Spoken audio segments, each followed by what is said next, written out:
On November 15, 2022, a missile struck the village of Przewodów in eastern Poland near the border with Ukraine. The missile strike ended up killing 2 Polish citizens, and it looked like we were very close to World War III. This is the first confirmed instance of the war in Ukraine having caused casualties directly in another country. Many questioned whether it was Russia who was the culprit. At the time, the circumstances of the explosion were not clear. It was also not known who fired the missile and from where.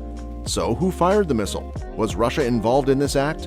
Will NATO interfere if Poland is attacked? Let's look at this in today's video. Now, after the missile attack on Poland that ended up killing 2 Polish citizens, the Polish Foreign Ministry issued a statement, and in that statement, the Polish ministry initially said that the missile was Russian-made. However, the investigators investigating the attack were not sure who really launched the missile and straight away put the blame on Russia. President Andrzej Duda first told reporters the missile was most probably Russian-made and that its origins were still being verified. This assumption that the missile was Russian-made could prove to be catastrophic for Europe and the world at large. Poland is wary of Russian aggression, and since it's a part of NATO, any attack or invasion by Russia could mean immediate war. Now, Poland also shares a border with Russia thanks to the Russian enclave of Kaliningrad on the Baltic Sea. The government also doesn't seem to have cordial relations with Russia and have been heavy critics of Vladimir Putin's invasion of Ukraine. In his statement to the press, the Polish president said that the missile attack was a difficult situation. He said, "We are acting with calm. This is a difficult situation." He also said that Poland was raising its level of military preparedness. However, there was a twist later as it was revealed that it wasn't Russia who fired the missile, rather it was a Ukrainian missile. The Associated Press, quoting U.S. officials, reported that the missile was fired by Ukrainian forces at an incoming Russian missile. Joe Biden, president of the U.S., who is currently in Bali, Indonesia, for the G20 summit, has said early information suggested the blast may not have been caused by a missile fired from Russia.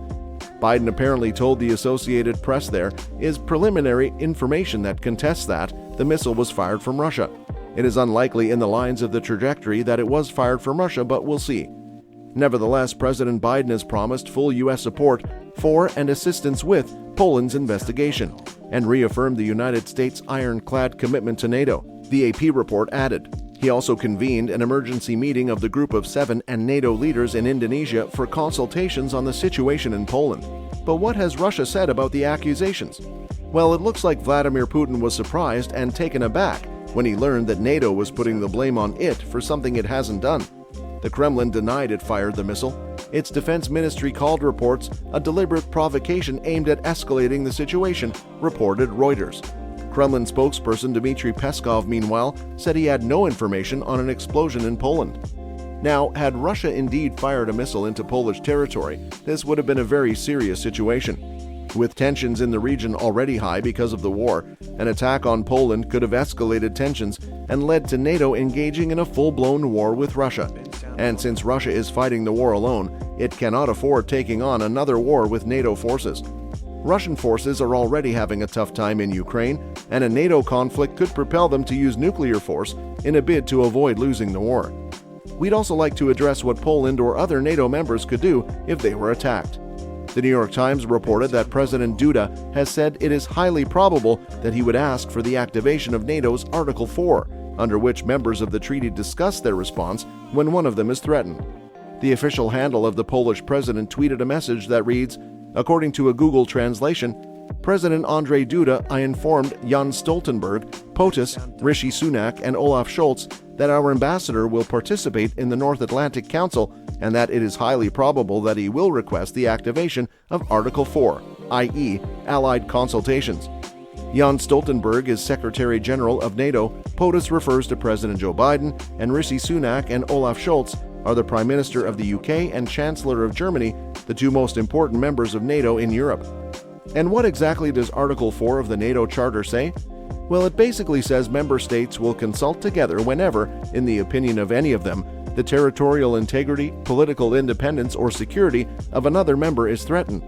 It sets out a mechanism for NATO members to exchange views and information and discuss issues prior to reaching agreement and taking action, according to the NATO website.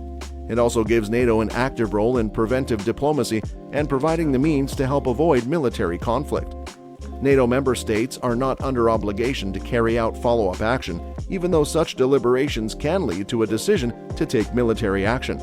Article 4 has been invoked 7 times since NATO was established in 1949, according to a report in the Washington Post. Latvia, Lithuania, Poland, Bulgaria, the Czech Republic, Estonia, Romania, and Slovakia recently invoked it hold consultations over the Russian invasion of Ukraine. And Turkey invoked Article 4 in 2015 after a suicide bombing killed around 30 people on its border with Syria. NATO had then issued a strong condemnation, but had left it at that. Europe is sitting precariously, and a war could break any moment should a situation like this arise again. Well, that's all for today. What are your thoughts on the missile attack on Poland? Let us know in the comments below. Thanks for watching.